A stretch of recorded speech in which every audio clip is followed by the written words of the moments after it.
¿Se puede poner a prueba vuestra tecnología de trading? Sí. ¿Y vuestra ejecución funciona al milisegundo? Sí. ¿Y vuestros spreads están entre los más bajos del mercado, no? Si quiere, puede probar nuestra primera demo. Es difícil encontrar un broker que cumpla con todas sus expectativas. O quizá no tanto. Active Trades, broker online desde 2001.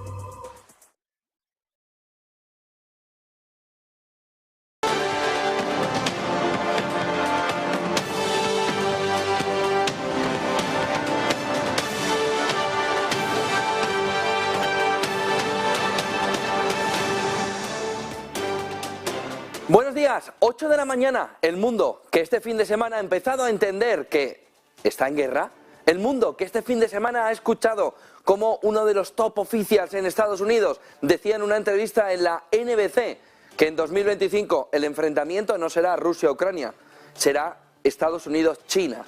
Luego explicamos las claves que nos dice en la entrevista de NBC, un militar al que ya le han dicho solo habla con carácter personal, mira que repitió. Esperemos que no sea así, pero la entrevista en la NBC este fin de semana ha sido como una gran explosión informativa en el entorno estadounidense que veía como la tensión con China iba aumentando y sin embargo ahora este top oficial en Estados Unidos del Ejército del Aire ya le pone fecha al enfrentamiento, al choque, a la disputa entre China y Estados Unidos. 2025, en un fin de semana en el que los tanques parece que llegarán, pero en diciembre, para la Navidad del 23, los Abrams, por lo que encima de la mesa las dos fotografías en una semana de la FED y de Banco Central Europeo, la de la guerra, la del cisne negro caminando hacia un mercado que el inversor prefiere no ver el cisne negro. Hoy, esta noche, acabamos de conocer un dato de consumo interno en China muy potente, muy positivo, que ha elevado el índice chino un 2,1%. Si cogemos el mercado chino desde octubre, mínimos, y lo miramos a la jornada de hoy, habremos visto que el mercado chino se ha revalorizado un 20%, marcando una subida incluso mayor que el S&P 500 estadounidense. Por lo que el cisne negro va trayendo al mercado todavía queda ni tan siquiera en el reojo del inversor, que está queriendo creerse la fotografía del parón de tipos de interés, pivote hacia abajo y sobre todo que China vuelve al mercado con un influjo, con una fuerza que prevé levantarlo todo. A quienes no le va a levantar todo en su industria, esta mañana parece que es al mercado de semiconductores, de microchip. 160.000 millones de dólares de mercado, sobre todo vinculado a los mercados emergentes, sobre todo vinculado a Asia, que está viendo cómo la demanda se desploma mientras sus chips se quedan en estocaje, se quedan en los almacenes y no consiguen colocarlo en el mercado. De tal manera que si cae la demanda y no consiguen colocarlo y la tecnología va tan rápido que se quedan desfasados, van a tener que provisionar unas pérdidas abundantes, a pesar de que el sector es el sector que más ha crecido desde la parte baja de las mid-term, cuando empezó el mercado a subir y tocó fondo ahí, hasta ahora, más de un 30%. Con todo ese escenario, el inversor lo que busca es separar el grano de la paja, busca ver dónde hay oportunidades en una semana en la que la FED y el Banco Central Europeo nos van a dar más visibilidad, más visión de hasta qué punto los inversores están equivocados a la hora de buscarse un mundo Matrix en paralelo, donde solo las inversiones viven alejados de un fantasma de escalada en la guerra y de un fantasma de inflación que todavía sobrevuela el conjunto del mercado, aunque es verdad que los datos nos reflejan que va perdiendo fuerza. Hoy en España a las 9 de la mañana conoceremos datos también de cómo va evolucionando ese cuadro macroeconómico español y en Alemania conoceremos si el Producto Interior Bruto en el último trimestre del 2022 nos empieza a condicionar la entrada en el 2023. Hay más claves esta mañana, fíjense en cómo van los mercados esta mañana, en esa fotografía general, porque el rebote también del fin de semana, por ejemplo en el Bitcoin, nos deja la fotografía de que las criptomonedas están viviendo ya un movimiento de recuperación muy importante. A la espera de los bancos centrales, el mercado, después de todo el movimiento de atiborramiento de comida que tuvo, ¿no?, en esa digestión tan pesada que empieza a hacer el mercado al verse tan arriba, hoy está empezando a tener sus primeros síntomas de que está ya llenito ese cuerpo después de haber comido tanto, después de haberse atiborrado. 4.067 el S&P 500 en futuros, que significa una caída del 0,42%, Dow Jones 0,34% abajo, 33.930, Nasdaq medio punto porcentual, Russell 2000 casi medio punto porcentual también hacia abajo, Nikkei hacia abajo 0,16 en futuros, DAX 0,32 en futuros, 0,48 en negativo también Eurostoxx, todo en negativo, pero muy poquito a la espera de bancos centrales, VIX arriba 1,98, 19,70. A partir de ahí la fotografía nos deja, por ejemplo, más caída en el mercado de petróleo esta mañana, menos 0,55, 86,18, menos 0,54 el West Texas, 79,25, el gas natural y su declive, que es bueno en términos inflacionarios, 6,60 de caída hasta los 2,66 esta mañana. Tenemos el oro con su fiesta habitual, luego comentaremos un dato que este fin de semana ya se veía con perspectiva de que solo la vivienda a largo plazo y solo el SP500 han batido en rentabilidades anuales medias de los últimos 30 años a nuestro señor oro. 1946 esta mañana, camina hacia los 2000, todavía le queda camino, le queda trecho, pero más 0,87%, con la plata también subiendo un 0,77% y esa gran esperanza del año que era el cobre, sin embargo a la baja, 0,86% después de haberse atiborrado sobre todo de una subida importante con la reapertura china y con el proceso de petición por parte de la fábrica china, en lugar de petróleo, de cobre para empezar a fabricar. Tenemos en las divisas un comportamiento extraño antes de la entrada de los tipos de interés. Tenemos por un lado al euro perdiendo el 1,09, cayendo 0,10, está en 1,088, queriendo, sobre todo después de que hable el miércoles en la Reserva Federal y el jueves el Banco Central Europeo, queriendo en ese entorno marchar hacia el 1,10.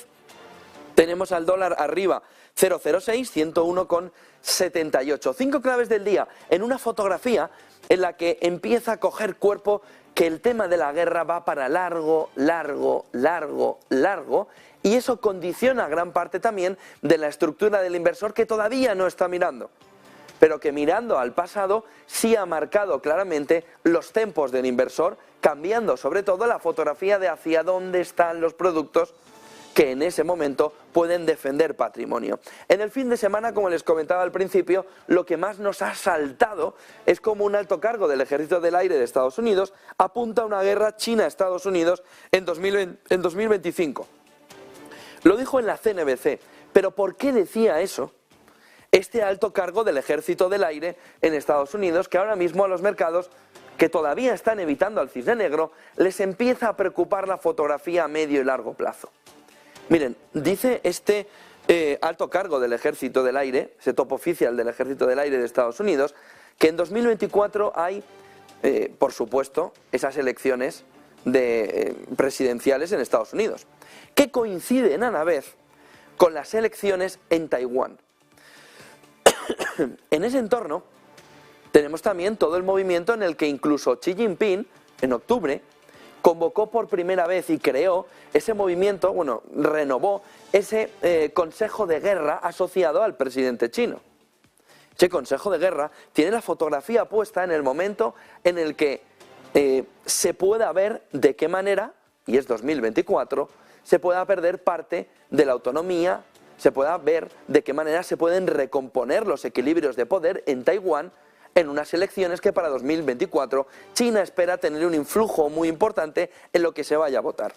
Coincidiendo con las elecciones estadounidenses como otra de las piezas clave del ajedrez, este alto mando del Ejército del Aire dice ese despiste de Estados Unidos porque tiene sus elecciones, incluso un ínterin de nuevo presidente o un ínterin del propio presidente hacia una nueva legislatura, puede generar el espacio suficiente a China para tomar el control de Taiwán o en las elecciones o de una manera no demasiado pacífica. De tal manera que dice este alto oficial en la NBC que ese movimiento de piezas de ajedrez puede descompensar el equilibrio que ahora mismo tiene la región y esa relación entre China y Taiwán. Si eso sucediera, cree que en el entorno de 2025, cuando esas elecciones en Taiwán, más esas elecciones presidenciales en Estados Unidos, dejen ya la fotografía clara, el desorden que puede haber en el entorno pueda llevar a un enfrentamiento directo entre China y Estados Unidos. que sería algo así como no el cisne negro, sino el cisne, el padre del cisne, la camada del cisne y todos los cisnes negros entrándonos a jugar en la fotografía. Vamos, que todo lo que se está viviendo de desorden geopolítico quedaría en nada, pero sería el culmen de todo el movimiento que empezó en febrero del año pasado con la guerra de Ucrania. En ese entorno aparece Hungría, aparece Viktor Orbán, que ya saben que sería una parte muy cercana a Hungría, a Rusia históricamente, pero dentro de la Unión Europea, para apuntar lo que gran parte de la propia Unión Europea, gran parte de los mandatarios conocen, saben, creen, pero no se atreven a decir. Y lo que dice Viktor Orbán es que Europa y la OTAN ya están como parte en la guerra de Occidente contra Rusia. Fíjense que el último movimiento ha sido Scholz, este fin de semana, decir que va a hablar con Putin y Putin, por otro lado, recoger y decir estoy esperando a que me hagas la llamada.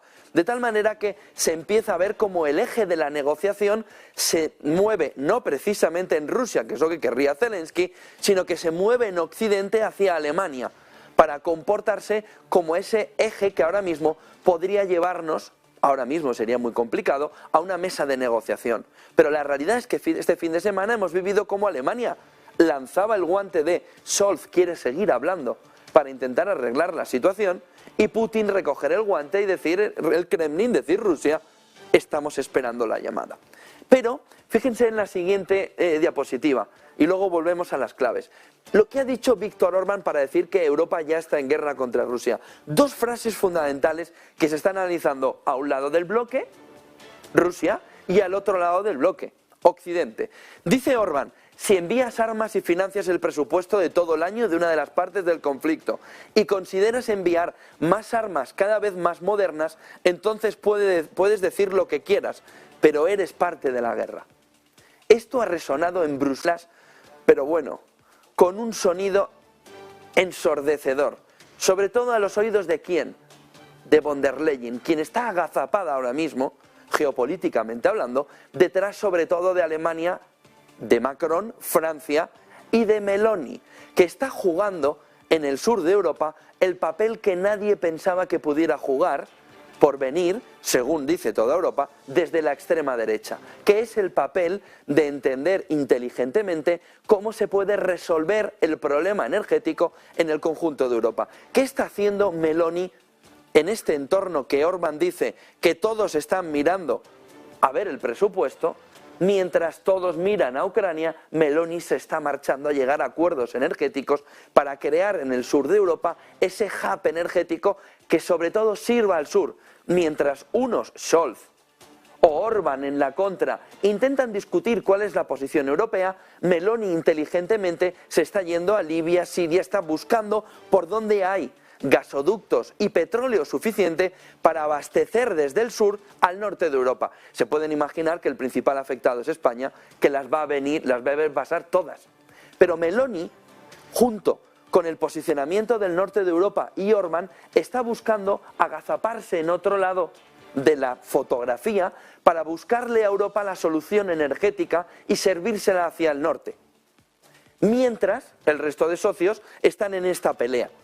Lo que le está acusando Orbán al conjunto de la Unión, y es ese movimiento de financiación, ese movimiento de ir escalando. Dice en otra de sus frases, cuando comenzó cuando los alemanes dijeron que estaban dispuestos a enviar cascos. Cascos se refiere a balas.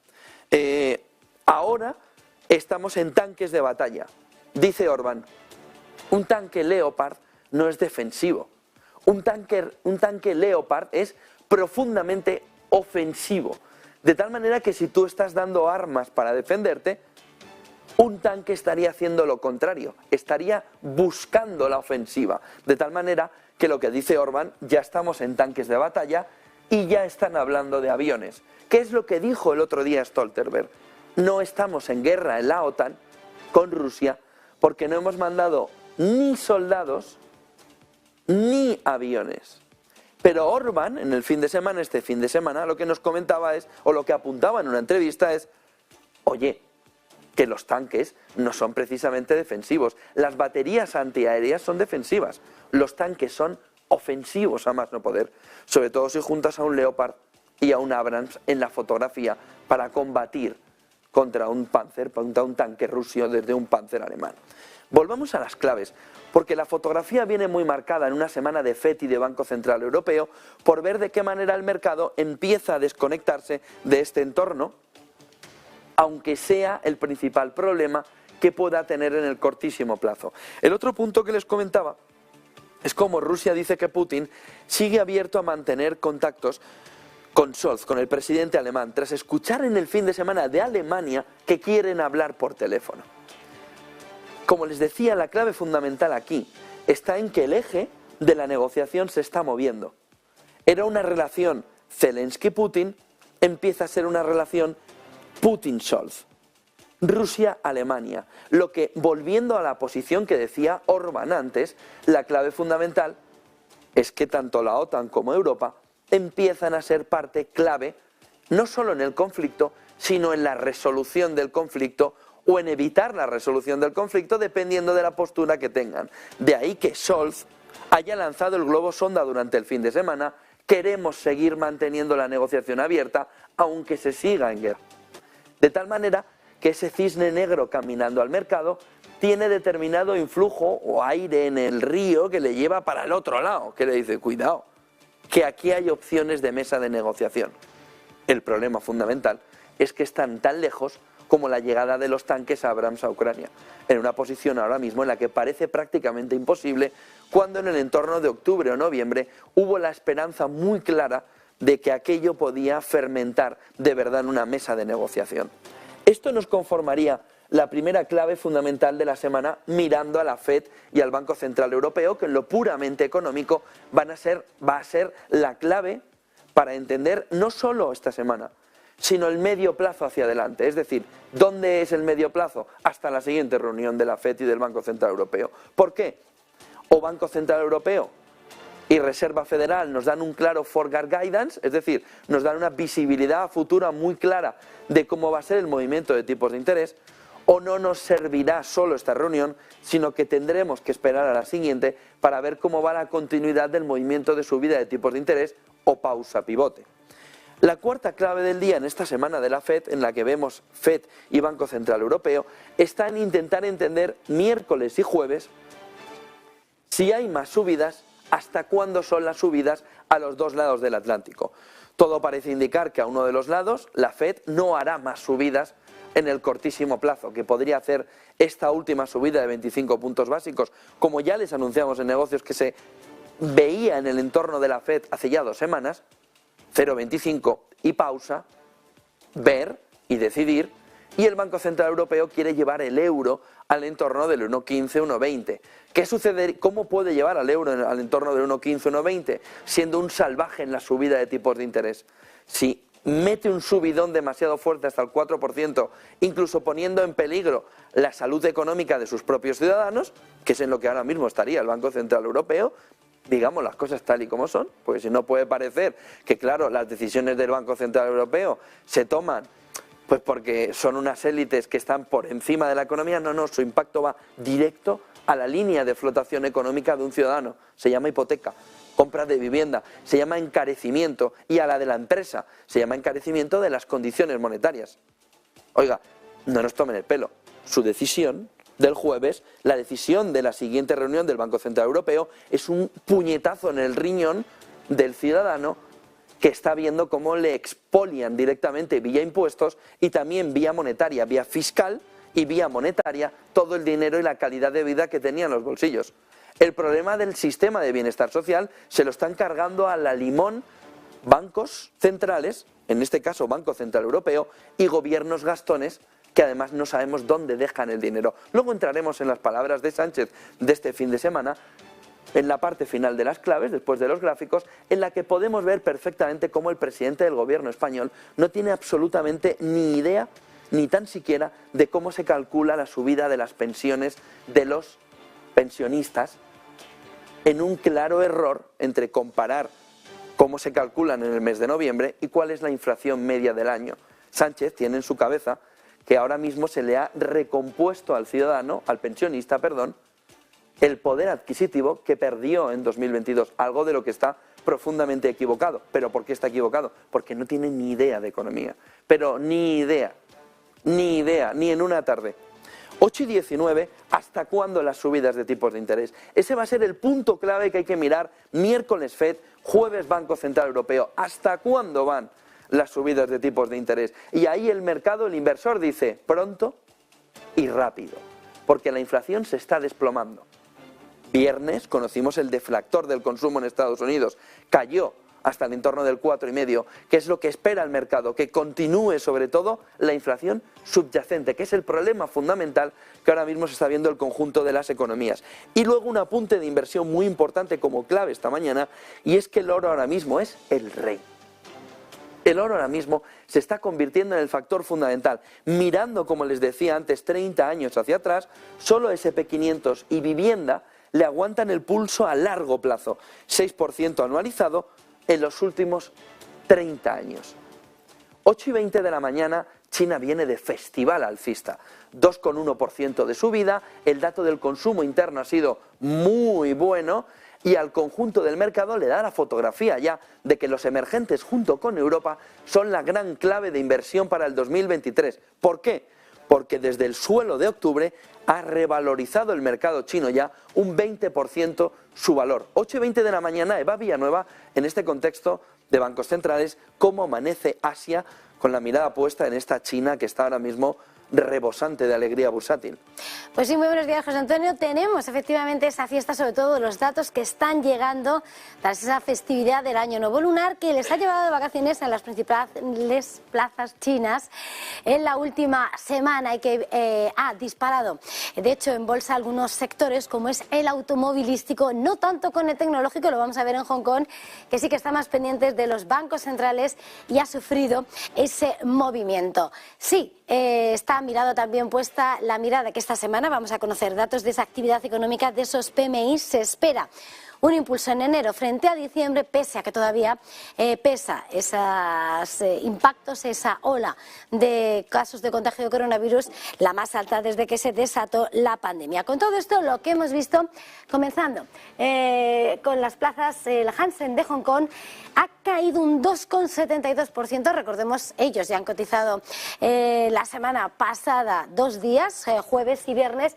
y hoy retrocede el Hansen ese 2,72%, pero sobre todo el desplome llega por el lado tecnológico. Compañías que están mirando a ese movimiento de subida de tipos, a esos bancos centrales y que pesan en esas acciones de crecimiento. Nombres propios tenemos como Alibaba, cae ese 6,70% esta mañana. Vemos a Tencent dejarse ese 6,60%, pero sin embargo el otro lado de la moneda llega con los títulos de Baidu, porque el motor de búsquedas hoy va contracorriente después de que los informes que se han apuntado de que planean lanzar su propia inteligencia artificial estilo ChatGPT.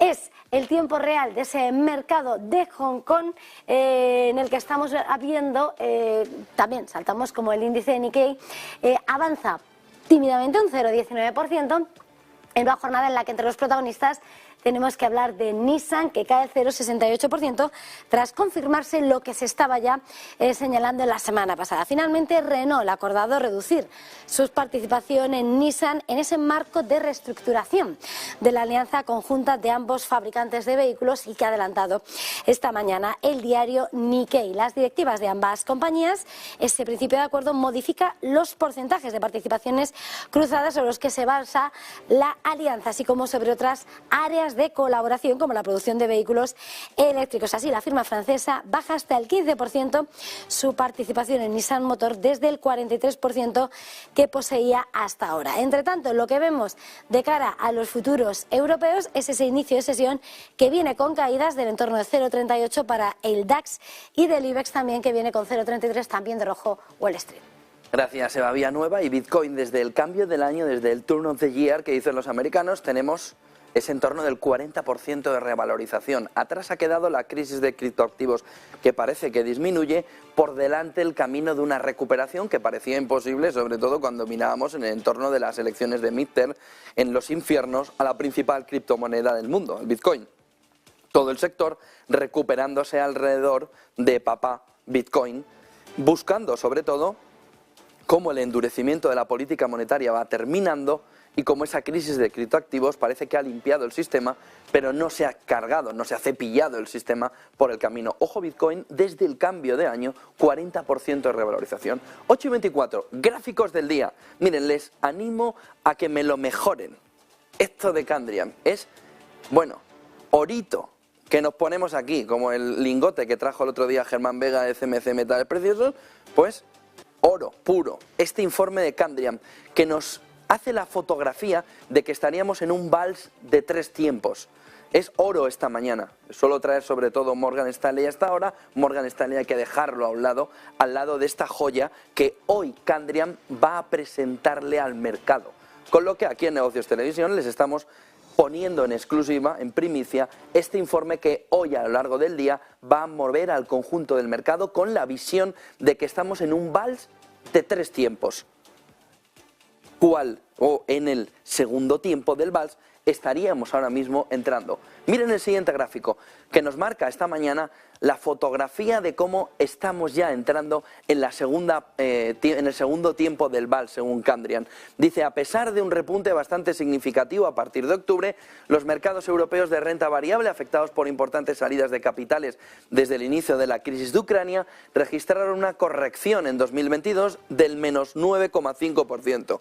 Si bien la renta variable europea cerró el año con unos resultados relativamente superiores a los de Estados Unidos, menos 13,4%, mercados emergentes menos 15,1%, el año siguió siendo motivo de preocupación para los inversores que ahora se centran en lo que depara en el 23. A principios de año, el sentimiento del mercado, principios de año es hace unos días, el sentimiento del mercado es sin embargo más optimista que a principios de otoño de 2022. Aunque el escenario sigue favoreciendo una ralentización económica, los inversores parecen atisbar ahora un horizonte más halagüeño. Europa, segundo tiempo del vals. Lo que nos indica en esta primera figura Candriam es el movimiento, el comportamiento que tiene sobre todo el mercado europeo, recuperando terreno sobre todo en la parte final del año, desde esas elecciones de medio término, desde el septiembre más o menos, adelantándose sobre todo a los mercados emergentes y viviendo en un camino de sorpaso respecto al SP500 que también se ve en el inicio de ahora 2023. Miren el siguiente gráfico porque en este informe de Candriam, que va a ser lo más visto en la mesa de los analistas esta mañana, se puede ver como el balance del primer tiempo del vals, el que vivimos con la subida de los bancos centrales, en primer plano, nos ha dejado un movimiento de endurecimiento de condiciones monetarias que nos descorrelaciona gran parte de la fotografía que teníamos. Dice, como continuación de nuestro artículo de julio del 2022, en el que expresábamos nuestra convicción de que la renta variable europea evolucionaría al compás de un vals de tres tiempos, ahora podemos hacer balance de este primer periodo, el tiempo del valor, value, frente a growth. Como recordatorio en esta primera fase, esperábamos que los tipos de los bancos centrales subieran y que los tipos a largo plazo se normalizaran en consonancia con las expectativas de inflación a largo plazo. Se ha vivido, se ha visto, se ha jugado en ese partido. Dice, esta revalorización de los tipos a largo plazo repercutió negativamente en las valoraciones de las empresas, especialmente en las denominadas calidad-crecimiento, tras la revisión a la baja de los flujos de caja futuros, es decir, growth abajo, value gran protagonista en la fotografía. Así pues, las empresas de valor obtuvieron mejores resultados, nada que no hayamos vivido en el último año, donde hubo el sorpaso claro del value al growth con las empresas tecnológicas socavando un agujero enorme de cotización que todavía ha continuado con los despidos en el inicio del 23. Miren el siguiente gráfico del informe, que nos marca también esta mañana de qué manera se empieza a ver la fotografía y cuál es el comportamiento que debe tener en este entorno el inversor. Dice, las acciones de crecimiento, caracterizadas por un crecimiento más notorio de los beneficios, suelen venderse con valoraciones más elevadas. Hay un mayor repunte, una mayor explosión en los resultados, de tal manera que el PER que se busca de esa compañía también mejora. Es decir, se mira con mejores ojos al growth en entornos de crecimiento de Goldilocks, de ricitos de oro, que no es precisamente en el que estamos.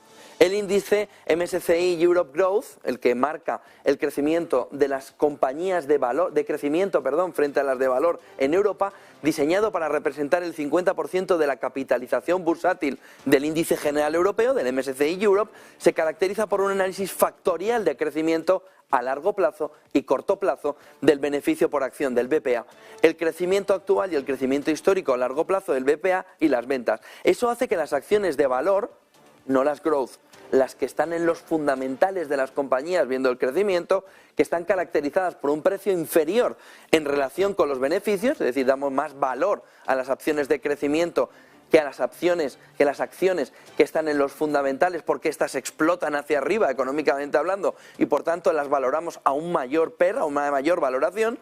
Dice, ese precio inferior en relación a los beneficios o los activos se definen en el value mediante un modelo factorial de valor contable en relación con el precio, la relación precio-beneficio a largo plazo y el rendimiento de los dividendos. Nos está poniendo la fotografía donde camina el segundo tiempo del vals.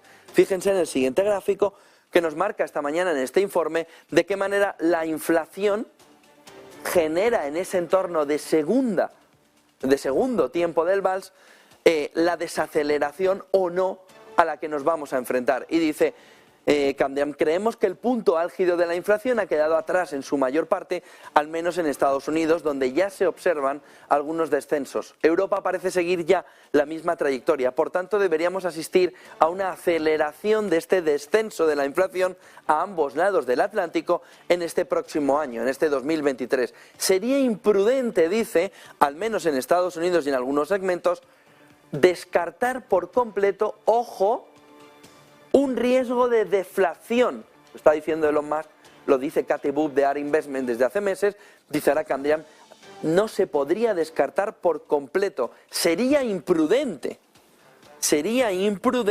descartar un entorno deflacionario de aquí a 2024. Ojo, esto no está en ningún lugar de la toma de decisión ni de Banco Central Europeo ni de Reserva Federal, aunque muchos se lo están diciendo. Hay suficientes componentes deflacionarios en la fotografía que estáis obviando que nos puede marcar un camino deflacionario profundo. Es verdad que hay quienes, teólogos de los bancos centrales y de la política monetaria, nos dirán, pero los bancos centrales saben cómo actuar contra la deflación. Y una parte del mercado empieza a decirle a los teólogos y a los bancos centrales, que van los dos de la manita cogidos paseando por la calle, empiezan a decirles, oye, ¿qué está sucediendo en el mercado? Cae la liquidez, ya no estamos en las 2 primeras semanas del año, ahora sí está cayendo la liquidez y el mercado sigue repuntando. Está cayendo la liquidez y tienes fenómenos, sobre todo de condiciones de financiación, que se te están relajando. ¿Perdón? De tal manera que la fotografía apuntada aquí por Camden tiene un punto clave. Aunque los bancos centrales sepan salir de un entorno deflacionario, vamos a comprar el pulpo como animal de compañía, porque si no podríamos irnos a Japón, ponernos allí, sentarnos con el del Banco Central de Japón y decir, oiga, ¿no se supone que ustedes sabían salir de un entorno deflacionario? ¿Me puede decir cuánto llevan en un entorno deflacionario en Japón? 25 años, 30. Ah, entonces, teólogos de la política monetaria, los bancos centrales saben salir perfectamente de un entorno deflacionario, pues váyanse a Japón y pongan la economía en un entorno ya no deflacionario, sino medianamente inflacionario. Ha tenido que venir toda la crisis del petróleo actual por la guerra de Ucrania para entrar en un entorno medianamente inflacionario, que igual hasta se piensa subir los tipos de interés. No es tan fácil salir de un entorno deflacionario, que no les cuenten milongas. Si fuera fácil, Japón no habría estado hundido en un entorno deflacionario las décadas que lleva. Por lo que cuando subestimamos, sobre todo desde una parte de teólogos económicos de política monetaria, que la deflación bendita sea en este entorno inflacionario, usted se ha tomado algo y no estaba en buen estado, ¿eh? Que de un entorno deflacionario se cuesta mucho en salir. Y si no, díganselo a Japón. Por lo que, ojo a este punto para la reunión del Banco Central Europeo y de la Reserva Federal. Porque les contaba al inicio del programa, el entorno de microchips empieza a ver esta mañana mercado de 160.000 millones de dólares, como ahí en las estanterías los microchips no salen. Oiga, si esto tendría que haber salido hace meses, es que nadie me lo pide. ¿Y qué hago con esto? Si la nueva tecnología viene por encima y esto se me queda en el estocaje. Pues lo que se ha hecho toda la vida, bajarle el precio. Pero eso es un componente deflacionario muy importante para el conjunto del mercado. Esos entornos de estocaje que ahora mismo se están quedando porque el consumo no termina de demandar todo lo que se pensaba por parte de las empresas que le iban a comprar. Y el otro componente deflacionario muy importante está en el sector inmobiliario. Una cosa es que no vayamos a una depresión profunda en el sector inmobiliario, como en 2008. Y otra cosa es que no haya un componente deflacionario ya, con un aumento de las condiciones de endeudamiento en el que el consumidor final dice que ¿cuánto te pagué por comprar la casa? ¿Cuánto te di de señal? Unos 15.000 eurillos. Pues mira, los puedes coger todos y te empapelas la casa que no vas a hacerme. Porque no me quiero entrampar en lo que viene detrás. De tal manera que este punto es clave. Sería imprudente no ver un riesgo de deflación. Miren el siguiente punto, el siguiente gráfico que nos trae este informe de Candriam esta mañana. El fin de la subida de los tipos, esta es la clave para el miércoles jueves.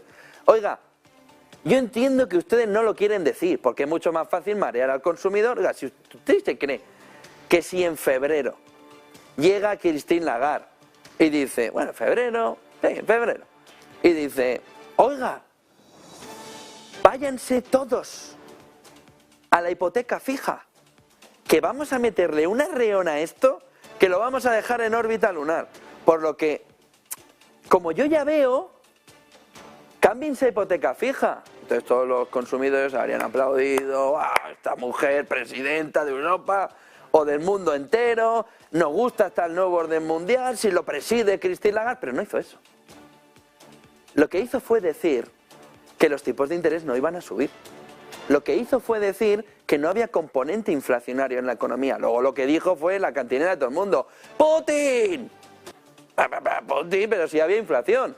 De tal manera que hasta qué punto el fin de la subida de tipos está o no. Porque lo que no nos lo van a hacer es avisar. Si algo no hace el BCE es decirle al consumidor final, oiga, que ya no subo más los tipos. Oiga, que pongo los tipos en órbita lunar. Ahí se quede. ¿Por qué? Porque le da lo mismo que usted tenga hipoteca variable que usted tenga hipoteca fija. ¿No es lo deseable? No. ¿Pero por quién mira Christine Lagarde? ¿Por el consumidor final hipotecado? No. Mira por el gobernante, mira por el gobierno, mira por el gastón del gobernante al que le sigue cediendo ahí la pasta para que siga metiendo política fiscal en contra de la política monetaria sin darle un collejón que le saque la cabeza. Que es al que le tendría que estar dando la bronca.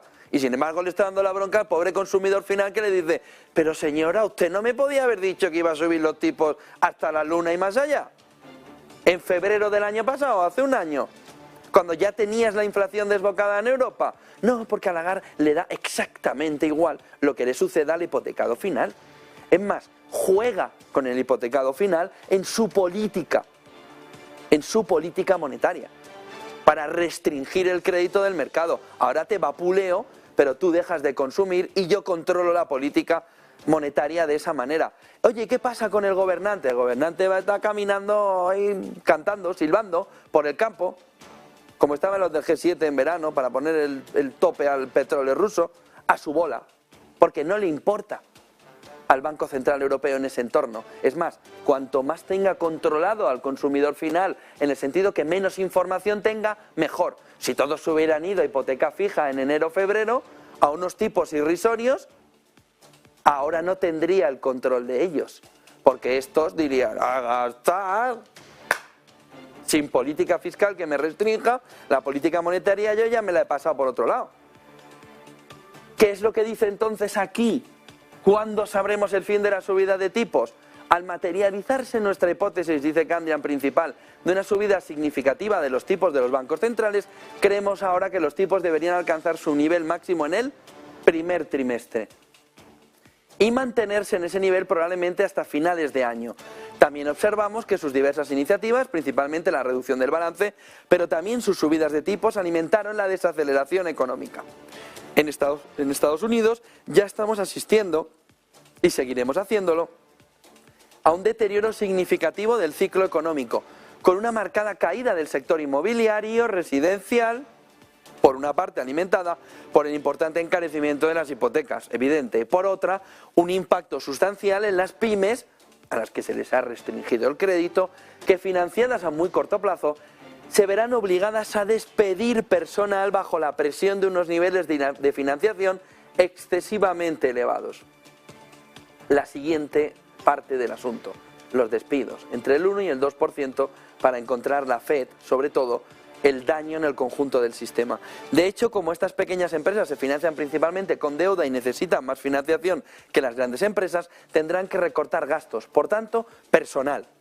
Deberíamos asistir pues a una aceleración del desempleo en Estados Unidos durante los próximos trimestres. Ello podría conducir a una recesión más profunda y persistente de lo previsto.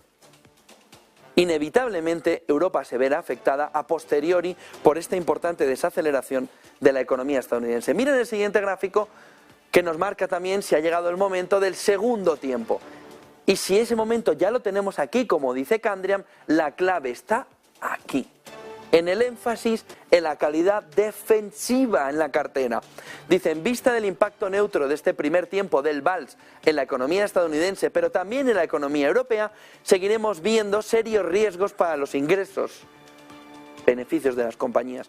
Naturalmente, algunas empresas sufrirán una ralentización de los beneficios, otras resistirán, y las grandes ganadoras serán aquellas que consigan beneficiarse de nichos de aceleración dentro de un canal de pérdida de beneficios de las compañías. En esta segunda fase del vals en la que ya estamos, centrarse en empresas de calidad, con sólido balance y rentabilidad, importante creación del valor con generación de flujo de caja libre y estabilidad de los ingresos, parece ser una estrategia interesante para evitar decepciones en materia de beneficios vinculados a la recesión económica. Priorizamos así los valores defensivos, ya tengan un enfoque internacional o nacional. Fuera location, empresa, empresa, empresa, empresa. En cuanto a los sectores, el consumo básico, no el discrecional, no la lavadora, el coche, no, el básico, lo fundamental, y los equipos sanitarios deberían, en nuestra opinión, cumplir esta especificación. No obstante, sigue siendo esencial mantener una cuidadosa selección de valores para identificar aquellos que serán capaces de sorprender positivamente al mercado. Las empresas con un elevado grado de innovación deberían poder satisfacer esta necesidad de visibilidad y de crecimiento estructural, ampliando su ventaja frente a sus competidores. En este segundo tiempo de vals, también debería ir acompañado de una relajación de tipos en Estados Unidos. Pausa, pivote. En consonancia con la desaceleración económica, es decir, la FED tiene que ver la inflación en torno del 2%, sobre todo la subyacente, y tiene que ver la destrucción del mercado de empleo de entre el 1 y el 2%. A largo plazo, dice, las expectativas de inflación a largo plazo disminuyan en los próximos 12-18 meses y Europa debería seguir el mismo camino.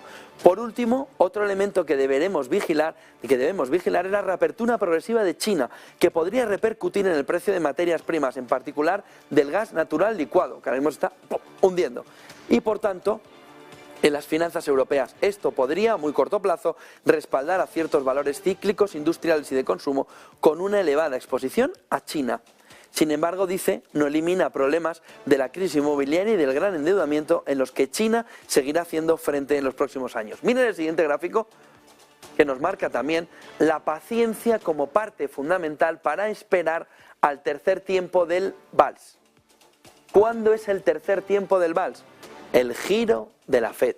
Para intentar determinar cuándo sonará el tercer tiempo del vals, la luz verde en particular para los títulos cíclicos y las empresas de pequeña capitalización, pero también para los mercados en general, debemos preguntar cuándo se producirá el famoso giro de la Reserva Federal estadounidense.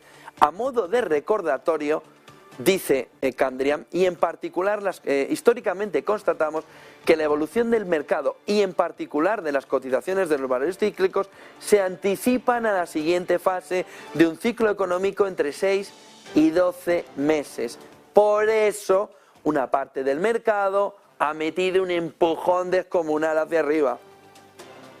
A modo de recordatorio, históricamente constatamos que la evolución del mercado y en particular de las cotizaciones de los valores cíclicos se anticipan a la siguiente fase de un ciclo económico entre 6 y 12 meses. Ves que está el pivote, vamos para adentro, vamos a coger aquí todo lo que había y más. Que es lo que está haciendo una parte del mercado que espera que ese giro ya esté empezando a verse en la fotografía de la Reserva Federal. Veremos qué va a pasar en la reunión del miércoles. Y un punto más, esto debería implicar inevitablemente un aumento significativo del desempleo en Estados Unidos del 1 o incluso el 2%, hasta una cota que pudiera estar por debajo del 5% de desempleo en Estados Unidos. Cuidado con la volatilidad. Y también encontrar puntos de inflexión, dice, que nos permita posicionarse como inversores a largo plazo en niveles atractivos. Miren el siguiente gráfico, que nos marca también esta mañana de qué manera, dejando ya atrás el informe de Candriam, que es oro puro esta mañana, solomillo para el paladar, de qué manera las condiciones de financiación para prepararnos de cara a la reunión de la Reserva Federal se ve que están empezando a repuntar, pero todavía están por debajo del movimiento de tipos de interés de la Reserva Federal. De tal manera que lo que puede producirse en este movimiento de la próxima reunión es un endurecimiento todavía mayor, a pesar de saber pausa pivote de la Reserva Federal del inversor. ¿Qué es este movimiento? Lo importante no es este azul, que es la Fed. Lo importante es este verde, de endurecimiento de las condiciones de financiación que impiden al consumidor entrar en determinadas compras de consumo discrecional o sobre todo real estate, y que impiden a las compañías seguir endeudándose incluso cuando vean que su solución puede resolver un problema importante para el conjunto de la economía o de la sociedad. Por ejemplo, energías verdes en este entorno. Miren el siguiente gráfico, pero todo está más caro para endeudarse, que nos marca de qué manera el salario real en Alemania está marcando la principal caída en este 2022 por culpa de la inflación desde 1950. Alemania está viendo cómo sus ciudadanos, por lo tanto el consumo, vive uno de los momentos de caída mayores que no se veían desde el 82, desde el 93, en el que el salario real se desploma por culpa de una inflación que es mucho mayor que el dato puntual que miramos. Por eso lo de Sánchez. Oiga, es que de media es un 8,5. ¿Tú te has tomado algo? En España, en el conjunto de Europa, no se ha perdido ni un 8 ni un 10. Se ha perdido en inflación acumulada muchísimo más.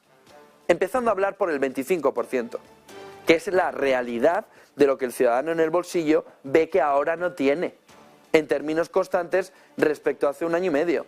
Miren el siguiente gráfico, que nos marca también esta mañana de qué manera todas esas tecnológicas que están por un lado con una mano despidiendo, con la otra mano están invirtiendo en inteligencia artificial. Despido por un lado 10.000 personas, meto 10.000 millones en OpenAI. Microsoft. BuzzFeed, que vio la semana pasada de qué manera llegaba a un acuerdo con OpenAI, miren lo que ha hecho en la cotización. Todo lo que ahora mismo toca OpenAI, todo lo que ahora mismo toca la inteligencia artificial en el mercado sufre un repunte descomunal, sobre todo fundamentado, basado, tocado, porque es la tecnología que se espera que revolucione en los próximos años. Gafitas de Zuckerberg, go out, es el momento de la inteligencia artificial como mecanismo para cambiar, para hacer disrupción, sobre todo en la empresa y en el mercado laboral. Ojo, hay un artículo muy bueno este fin de semana en Financial Times que apunta de qué manera todavía siguen siendo necesarios los ingenieros informáticos para la siguiente fase de este antropoceno, o como van llamando ya a nuestra época. Pero la justificación de Financial Times de que todavía son necesarios los ingenieros informáticos, nos deja abierta la puerta de que en breve no lo van a ser. Lectura no recomendada, prácticamente obligatoria. En este entorno, miren el siguiente gráfico que nos marca esta mañana cómo va cayendo en la zona euro, sobre todo mirando cómo va cayendo la petición de hipotecas, en este gráfico de Bloomberg, con la fuente de datos del Banco Central Europeo, desde la primera subida de tipos del Banco Central Europeo, el movimiento de caída en petición de préstamos hipotecarios en la zona euro. Se está despeñando. No, pero es que vamos a vender cada vez más viviendas. Pues no sé dónde miran. A la grúa.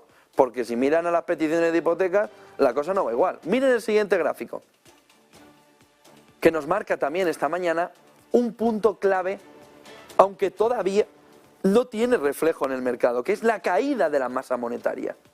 Ahora ya sí la liquidez está cayendo en este 2023, aunque el mercado suba, a excepción de hoy, que nos estamos dando un guantazo importante para el entorno del que veníamos. Del entorno del 0,6 está ya el S&P 500 en futuros hacia abajo, y del entorno del medio punto porcentual en el conjunto de Europa en semana FED. Miren, aquí lo que nos marca es, por un lado, la eurozona con su inflación, que es esta parte de aquí, y por otro lado, la parte blanca, el crecimiento de la masa monetaria, de la M3. Todos los movimientos de relajación de la masa monetaria o de salida de la masa monetaria conllevan una caída también de la inflación. De tal manera que era importante no solo el movimiento de subida de tipos de interés, sino la eliminación del dinero que circula en el mercado. Una vez que el dinero se va del mercado, también la inflación debería empezar a desaparecer. En ese entorno es clave este movimiento. Este movimiento en el 2009 elimina sobre todo la poca inflación que pudiera haber en ese momento en comparación con la de ahora. Ahora que se espera que esto se despeñe una vez que tenemos el movimiento de masa monetaria hacia abajo. Fíjense en el siguiente gráfico, porque si vemos la M2, vemos un comportamiento muy parecido en Estados Unidos, en términos negativos, sacando completamente del mercado, de la fotografía, la masa monetaria que se supone que es alimento inflacionario. No se equivoquen. La inflación sube porque hay demasiado dinero en circulación y esa responsabilidad no es del ciudadano que compra una vivienda, es del Banco Central que, como un helicóptero lanzando billetes desde el aire, ha inundado el conjunto del mercado. Porque a la Reserva Federal, pero igual al Banco Central Europeo, se le tendría que decir que leches, carajo, estaban pensando en este movimiento de subida de la masa monetaria. Oiga, es que no va a ser inflacionario. ¿Por qué? Si siempre lo ha sido. No, es que si tiramos la M2 hacia arriba, tiráis la inflación hacia arriba. No, porque estamos en otro estadio. ¿Cuál? ¿El de tu locura pasajera o cuál? Si tú tiras la masa monetaria, tiras la liquidez hacia arriba, el mercado le sigue hacia arriba, pero la inflación, que está ya agazapadilla, se marcha arriba, se engancha como un gato y tira hasta el cielo. Entonces, oiga, que no nos cuenten movidas. El miércoles y el jueves, cuando aparezca FED y Banco Central Europeo, oiga, explíquennos esto. Porque si esto está claro, no, es que era por los tiempos del coronavirus. Hombre, se le fue un poco la mano. Que todavía siguen más o menos con esa masa monetaria, habiendo pasado con la cantidad de dinero que tienen ustedes en el mercado. ¿Por qué no lo quitan más rápido? Ay, es que se nos cae. ¿Se os cae el qué? Porque al ciudadano ya se le ha caído todo. Miren el siguiente gráfico y entramos enseguida en el tema de las pensiones que tiene para dar y vender también. ¿Qué ha sucedido con el gráfico anterior? Esa caída que viene en picado, en parabólica, hasta el suelo, no, más allá del suelo, la M2 en Estados Unidos, que la inflación va desplomándose. Que cuando coges el viernes el deflactor del consumo, ves que el consumidor dice, va a consumir tu madre. Y ahí es lo que está sucediendo. Diciembre del 22, sacas masa monetaria, ¿y por qué no sacaste antes? ¿Por qué no la pusiste? ¿Por qué no drenaste del mercado antes? Pues no te interesaba.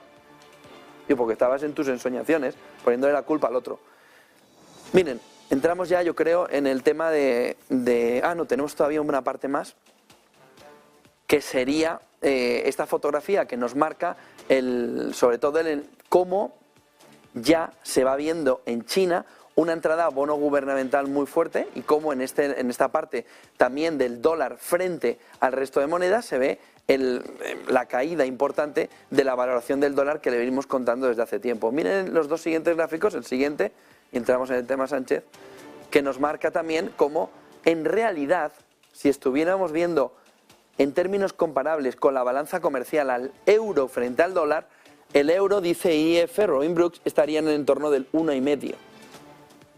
El problema es la debilidad del euro en ese entorno inflacionario. Pero si cogemos el nominal del tamaño del euro en balanza comercial, no estaríamos en el entorno del 1,09, 1,08 esta mañana, sino estaríamos en el entorno del 1,50 por la fortaleza del dólar, que hace que si cogemos el nominal de la balanza comercial del euro, la posición del euro sería mucho más fuerte. El problema es la fortaleza del dólar. Y un último gráfico, y entramos en el tema pensiones, es como ya aquí se ve un repunte de entrada de dinero a bono gubernamental chino, marcando un cambio de tendencia muy importante. Esto es un cambio fundamental a la hora de ver que los emergentes se van a convertir en un valor fundamental. Se lo vamos a preguntar a Mafre en unos minutos también cómo ven la fotografía de este 2023, donde la renta fija y el bono gubernamental se están convirtiendo en un factor fundamental. Entramos en el tema de las pensiones, rápido, tampoco hay demasiado para entrarle a Sánchez. Miren estos dos gráficos, en los que no hay que entrar demasiado, sobre todo porque la mayoría pueden ser fake. Lo habrán visto durante el fin de semana en Twitter, cómo se ve pues que un año me pagaban más, ahora me han dado la revalorización e incluso algunos pagan menos. Vamos a quedarnos en que esto que se ha visto durante el fin de semana, sobre todo en redes sociales, mucho de ello pueda ser fake. Sería raro que por un salto de tramo hubiera un descenso, pero sería muy puntual, sería en pensiones muy altas, entre el 28 y el 30% de subida, 28% de retención, 30% de retención, salta del tramo y entonces cae. Bueno, esta fotografía que empieza a dar tanto pánico como la notificación de Hacienda de que te están investigando y que tienes que ir a recoger la citación o la cartita a correos, es decir, esta carta empieza, Halloween, lo marca esta carta y la notificación de Hacienda de he llegado a tu casa y no estabas, a correos a pedirla. Genera la misma subida de tensión arterial una que otra. Ver cómo la broma de Sánchez incluso te puede llevar a ganar menos. No sería lo normal. No es lo normal que está sucediendo. Intentemos ser lo máximamente puros en que mucha parte de lo que se está viendo en redes es fake. Y está diciendo, mira, estoy ganando menos. Hombre, eso sería raro. Bueno, pero sí que hay una parte fundamental. Y va un poco en la cultura financiera, en la cultura educativa de nuestro país, en España, que escasea, bueno, que brilla por su ausencia. De tal manera que hasta el propio presidente del gobierno no conoce los conceptos mínimos donde debe moverse. Y dice que en un entorno como el actual se han subido un 8,5%, perdona, no los has subido tú, los han subido los ciudadanos futuros, es decir, los jóvenes, endeudándoles. Estás endeudando a los jóvenes para que los pensionistas les suban un 8,5%. No, tú no sacas el dinero por arte de magia, Sánchez. Lo suben los ciudadanos a futuro. Tú tomas la decisión de que el joven se endeuda a largo plazo para pagar las pensiones un 8,5% de subida este año.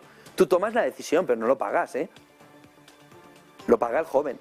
El joven tiene que saber que en el bono cultural ese, el regalito que le han dado, tiene un caramelo envenenado. Y es que a largo plazo las pensiones suben un 8,5% y lo va a pagar él. Y no precisamente con el bono ese para irse de museos o para jugar al FIFA. Sino que lo pagan a futuro con un mayor endeudamiento. El otro punto es, sí, es verdad, si salta de tramo en el IRPF, pero eso está topado por encima de 22.000. La mayoría no tiene que hacer declaración, de tal manera que eso está topado. Pero el que esté por encima y salta de tramo puede tener cosas raras, como ver que no ha subido un 8,5%. De tal manera que Sánchez, este fin de semana, decía, ya no dice un 8,5%, dice 100 y pico. Pero, ojo, escuchen a Sánchez, porque tiene un error de calado muy importante. Dice que la inflación de media es del 8,5%, y eso es mentira. La revalorización de las pensiones se hacen como esté la inflación en noviembre.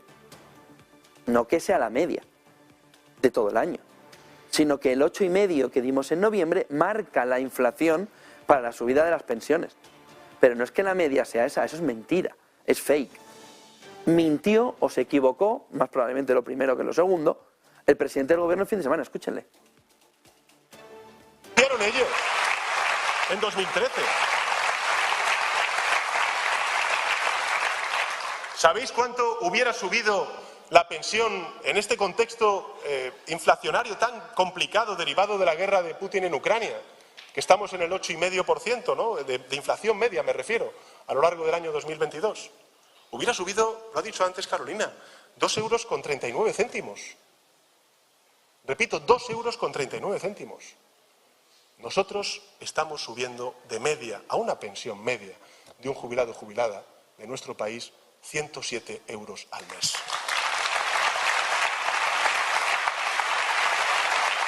Estamos en campaña electoral y usted es la mercancía. No se pueden comparar entornos diferentes. Oye, es que subieron no sé cuántos céntimos en no sé qué año. Bueno, ¿y qué inflación había? ¿Y cuánto dinero había en la caja?